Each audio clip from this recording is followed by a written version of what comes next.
Sou casado há 2 anos e 10 meses. Eu e meu esposo somos evangélicos. Não temos filhos. Eu sou fiel a ele. E ele a mim também. Não tenho que reclamar dele. É um esposo maravilhoso, trabalhador.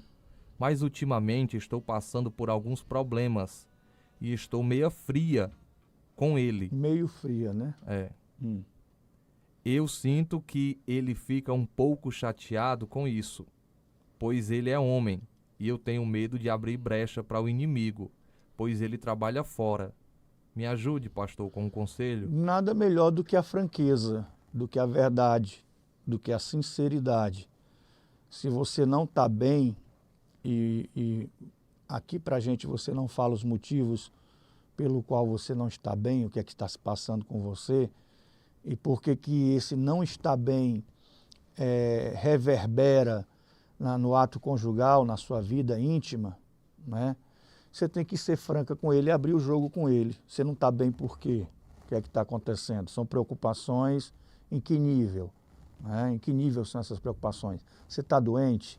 Você está enferma? Você sente dor? Você sente desconforto?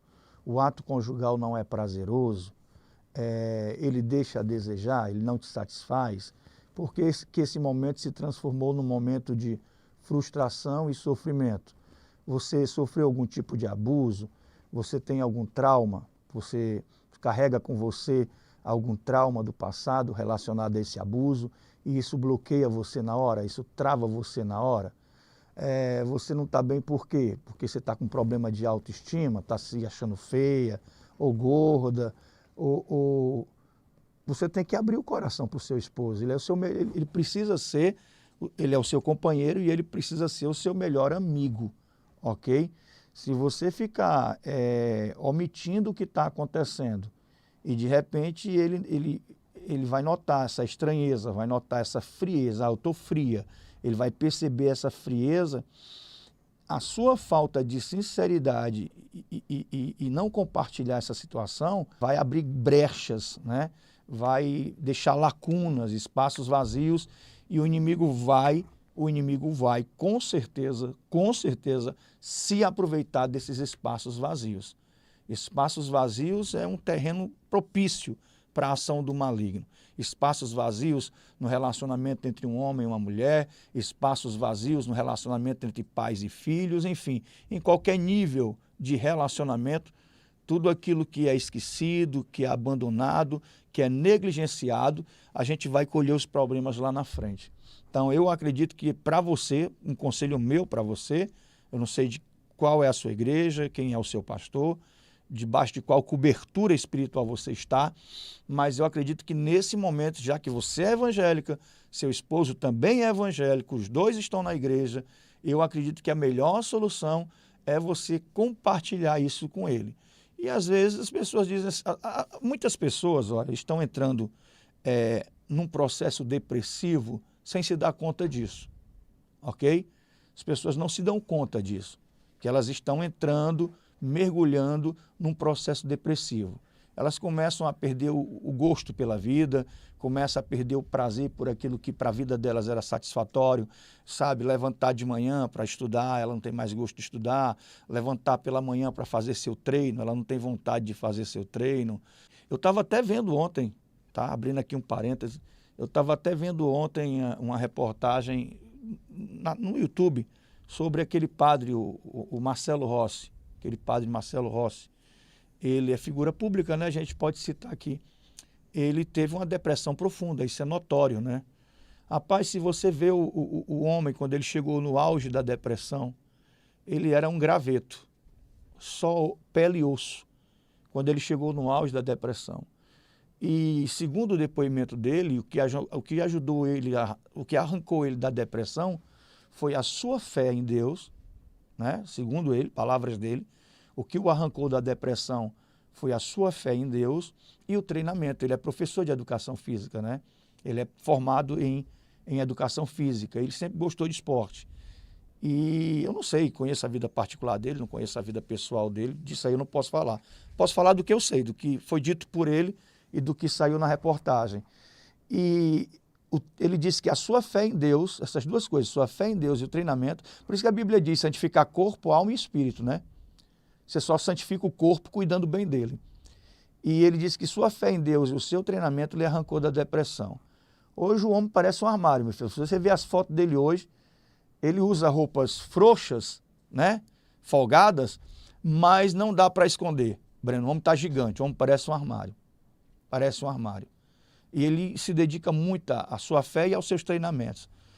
Quando uma pessoa perde o prazer de fazer coisas que, para ela, eram coisas que faziam parte da sua rotina e eram coisas boas, que traziam para ela paz, crescimento, acrescentava para a vida dela, e ela vai deixando de fazer as coisas, ela vai perdendo o prazer, nada tem mais gosto, nada tem mais alegria, essas pessoas perdem seus sonhos, perdem suas expectativas, abandonam a faculdade, abandonam o curso, abandonam os estudos, abandonam o emprego, e não é porque lá está acontecendo algum problema, simplesmente eu não sei o que está acontecendo comigo, eu não quero mais, não quero sair de casa, eu não quero sair da cama. Mas foi que houve? As pessoas, para a pessoa entrar num processo depressivo, existem causas, motivos, e ela pode entrar num processo depressivo sem motivo algum. Simplesmente a mente adoece, como qualquer órgão do corpo. A pessoa sente uma dor no peito, vai fazer um exame, um diagnóstico, vai para uma consulta, descobre que tem um problema cardíaco. Ela diz, ai meu Deus, o que foi que o corpo adoece. A pessoa sente uma dor de estômago, vai lá e descobre que tem uma úlcera, uma gastrite. Porque o corpo adoece, o pulmão adoece, os ossos adoecem, as articulações adoecem. Por que a cabeça não pode adoecer? A cabeça adoece. Não precisa ter um motivo para isso, as pessoas simplesmente adoecem. Ou existe motivo, ela está sendo alvo de uma retaliação espiritual, de um ataque espiritual muito terrível sobre a vida dela, e ela está entrando no processo depressivo e não se dá conta disso.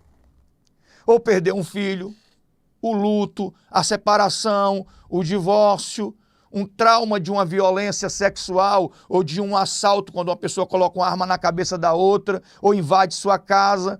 Há um motivo, há um gatilho. E muitas vezes a pessoa fica doente sem motivo algum. E aí ela tem que parar e pensar, será que eu não estou entrando num processo depressivo? Sem perceber, o inimigo está demarcando território na minha mente, na minha alma e levando para dentro de uma cela, para um regime de cativeiro, de escravidão? Por que eu estou perdendo o prazer? Por que eu não amo mais meu esposo? Por que eu não amo mais minha mulher? Por que eu não amo mais meus filhos? Eu já vi gente que o desespero do cara era chegar em casa para ver a filha. O desespero dele era chegar em casa para ver o filho, para ficar no tapete com o filho, rolando no tapete com o filho. Toda hora ligando para casa, saber ele comeu, está tudo bem com ele. De repente a irmã chega para mim e diz, pastor, está acontecendo algo estranho, porque meu marido, tudo bem, ele fica estranho comigo, ele tem essas fases e tal, mas ele não liga mais para a filha, ele não brinca mais com a filha, ele não se importa mais com a filha, ele não passa mais tempo com ela. O que é que está acontecendo? Essa pessoa está sendo arrancada, ela está sendo encarcerada e ela não percebe disso, que ela está perdendo a alma, que ela está perdendo o prazer pela vida, ela está entrando no processo depressivo e seja com causa ou sem causa, seja tendo um motivo grave para a pessoa estar numa depressão ou não tendo motivo nenhum, ela simplesmente está adoecendo, de um jeito ou de outro o inimigo vai se aproveitar disso, Breno. As trevas, Satanás se aproveita, porque a pessoa está fragilizada e o diabo é covarde. O inimigo das nossas almas, ele é sagaz, ele é covarde, ele é implacável. E ele se aproveita desse estado de vulnerabilidade. Ele vai se aproveitar, ele nos ataca na nossa fraqueza, não é na nossa fortaleza. Ele nos ataca na nossa fraqueza. E ele vai se aproveitar disso. Então, às vezes, problemas que as pessoas acham que são coisas pequenas, insignificantes, tudo aquilo que é grande hoje começou pequeno. Começou pequeno. Começou com aquele pequeno probleminha que você não prestou atenção. Ei, espera aí. Vamos repreender logo isso. Repreender o mal pela raiz. Ok? Então, para essa irmã aí, já que um assunto serve de gatilho para outros assuntos, né? Serve de ferramenta para outros assuntos. Mas para responder para ela, eu acho que você, em primeiro lugar, tem que abrir o coração para o seu esposo e conversar com ele sobre essa situação, tá bom? Cheiro, um abraço, que Deus te abençoe. Fica bem, fica na paz.